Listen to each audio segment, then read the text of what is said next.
Welcome back students. Vishal Gupta आपका teacher. कैसे हो आप सब स्टूडेंट्स? इस वीडियो में मैं आपको जो हमारा चैप्टर चल रहा है कैश फ्लो वाला क्लास 12 अकाउंटेंसी में उसका सॉल्यूशन कराने जा रहा हूँ। क्वेश्चन नंबर 22 का एंड 23 का। गाइस ये जो क्वेश्चन है इस क्वेश्चन से हमारा इन्वेस्टिंग एक्टिविटीज स्टार्ट हो रहा है, मतलब cash flow from operating activities खत्म हो गया है। जो इंडिविजुअल क्वेश्चन थे, अब हम जो दूसरे स्टेप पे आगे हैं वो है cash flow from investing activities. तो गाइस स्टार्ट करते हैं क्वेश्चन नंबर 22 क्वेश्चन की जो स्टेटमेंट गिवन है वो क्या गिवन है? From the following information calculate the amount of cash flow from investing activities. और उसमें क्या बताया है हमें कि acquired machinery of ₹10 lakh paying 10% immediately in cash and accepting a draft for the balance in favor of the vendor payable after 3 months। तो actual में जो पेमेंट हुई है वो किसकी हुई है? 10% अमाउंट की। तो कैश फ्लो में किस तरीके से आएगा? यहां हम लिखेंगे calculation of cash flow from investing activities. ठीक है गाइस, ओके। और उसके बाद हमारा यहाँ पे क्या आएगा? Calculation of cash flow from investing activities में यहाँ आएगा कैश फ्लो फ्रॉम इन्वेस्टिंग। ठीक है जी, ओके। और ये हटा देगा और दूसरा है क्या आएगा? Cash used in investing activities.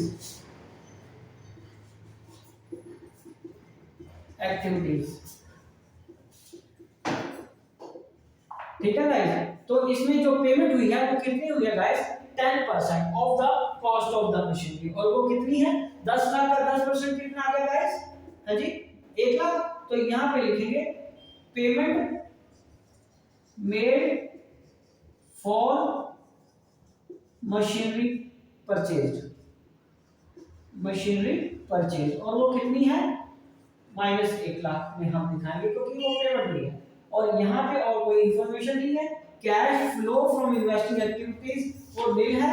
तो यहाँ पे हमारा 1 लाख रुपया पेमेंट के फॉर्म में नेगेटिव बैलेंस दिखाएंगे हम। और उसको क्या लिखेंगे? Cash used in investing activities. ठीक है गाइस, ये हमारा रहेगा कैश फ्लो। तो गाइस आप इसको एक बार आप नोट कर लीजिए। ठीक है, ये क्वेश्चन हम बस लिखना ही था इन्वेस्टिंग एक्टिविटी का। ठीक है जी, तो इसके बाद हम अब बात करेंगे अब क्वेश्चन नंबर 23 की। तो मुझे इसको इरेज करना पड़ेगा। ठीक है, अब हम इससे बाद बात करें क्वेश्चन नंबर 23। अगेन अब इन्वेस्टिंग एक्टिविटी से ही रिलेटेड है। उसमें क्या लिखा हुआ है कि Mars limited has plant and machinery whose written down value, जिसकी written down value on 1 April 2020 को 9,60,000 है एंड ऑन 31 मार्च 2021 को 10,50,000 है। During depreciation for the year कितनी है? 35,000। और शुरू में ही उन्होंने क्या किया? A part of the machine was sold for 45,000 which had been a written value of 30,000। तो गाइस इस क्वेश्चन में कैश फ्लो बनाने को बोला है किसका? इन्वेस्टिंग का। बट आपको पता है कि इस तरीके के क्वेश्चन को करने के लिए हमें पहले वर्किंग नोट में जाना पड़ेगा। वर्किंग नोट में इसका प्लांट एंड मशीनरी का अकाउंट बनाएंगे, वहां से हम फिगर्स को इजीली फेच कर पाएंगे। उसका कारण है यहाँ पे एक तो डायरेक्टली मेरे को परचेज की फिगर भी नहीं दी और सेल वैल्यू की भी नहीं फिगर दी, बाकी सारी फिगर दी है।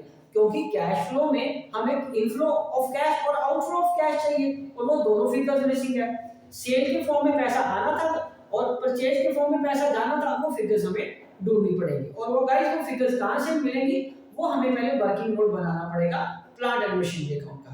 तो गाइस आपके पास भी जैसे ये एक शीट है, उसका 3/4 पोर्शन छोड़ दो या हाफ पोर्शन छोड़ दो, उसके बाद पहले वर्किंग नोट में हम उसका अकाउंट बना लेते हैं। तो यहाँ पे क्वेश्चन नंबर लिखेंगे 23। ठीक है जी, तो मैं पहले अकाउंट ही बनाऊंगा वर्किंग नोट लिख के। ठीक है जी, चलो ये हम अब इसका टी शेप में इसका अकाउंट बनाएंगे। टी शेप अकाउंट बना लीजिए और उसका ये अकाउंट बनेगा यहाँ पे plant and machinery account, plant and machinery account. ठीक है guys, plant and machinery account.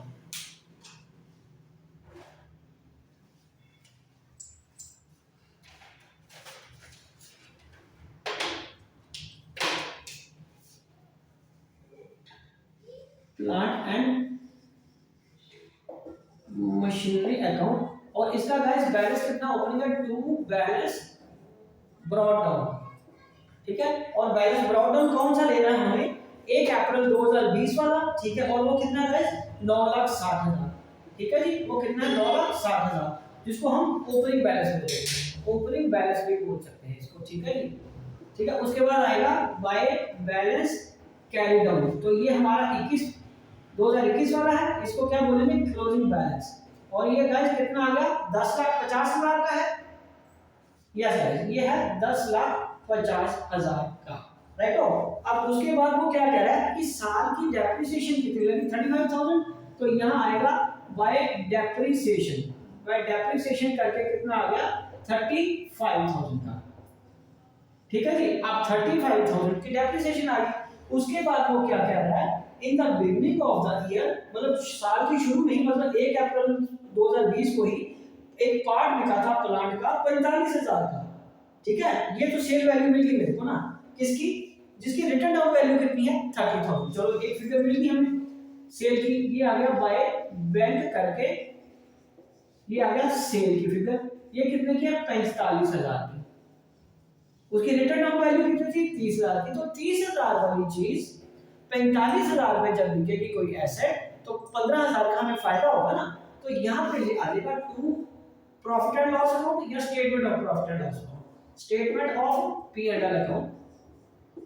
और ये प्रॉफिट क्या आ जाएगा गाइस, ये प्रॉफिट कितना आ जाएगा, 15,000 का, ये 15,000 का प्रॉफिट आ गया। तो बैलेंसिंग फिगर टू बैंक करके परचेज आ जाएगा ऑफ मशीनरी, जाहिर है परचेज ऑफ मशीनरी, और ये था सेल ऑफ मशीनरी। ठीक है जी, तो ये यहां आ गया। ओके, तो अब हमें क्या करना है, इसके अकाउंट को मिलाइए। अब इसके अकाउंट को मिलाने के लिए हमें क्या करना पड़ेगा, इसके टोटल को करो, ये आ गया 35,000 जमा 45,000 जमा 10,50,000। ठीक है जी, ये आ गया 11,30,000। ये कितना आ गया गाइस, 11,30,000। ठीक है जी, कितना आ गया, 11,30,000।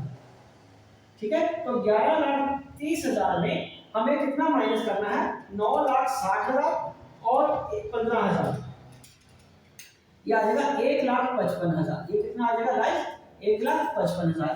तो आप एक बार इस अकाउंट को बनाइए, मैं इसके बाद आपको कैश फ्लो इन्वेस्टिंग बना के देता हूँ। आपको ये नजर आ रहा है ना पूरा बोर्ड, यस।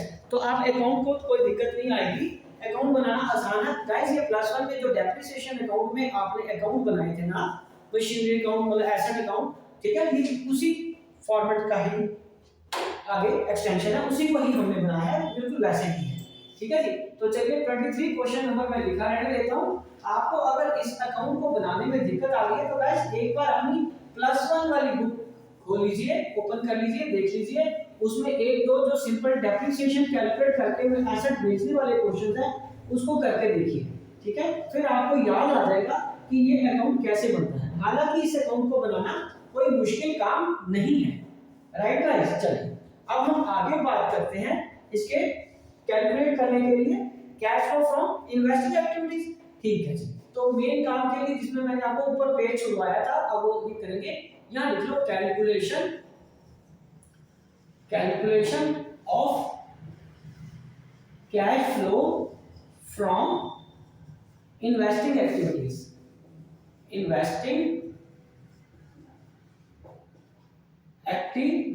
Right guys. तो यहां पे आएगा cash flow from investing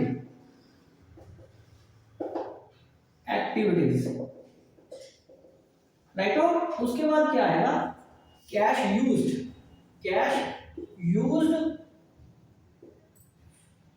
on या फॉर, एक ही बात है, फॉर इन्वेस्टिंग एक्टिविटीज। राइट हो। चलो अब हमें क्या करना है, माइंड इट। अब कैश फ्लो कहां से आया था, सेल करके। तो सेल करके कितने पैसे आए हैं, 45,000। तो यहां लिखेंगे proceeds, proceeds from sale of machinery या प्लांट एंड मशीनरी, एक ही बात है, ठीक है, plant and machinery, plant and machinery. और ये कितने का है, 45,000 का। ये 45,000 का पैसा आया था और गया कितना था, तो यहां पे आ जाएगा पेमेंट मेड और purchase of plant and machinery. और गाइस वो कितने का, 1,55,000 का। वो कितना गाइस, 1,55,000।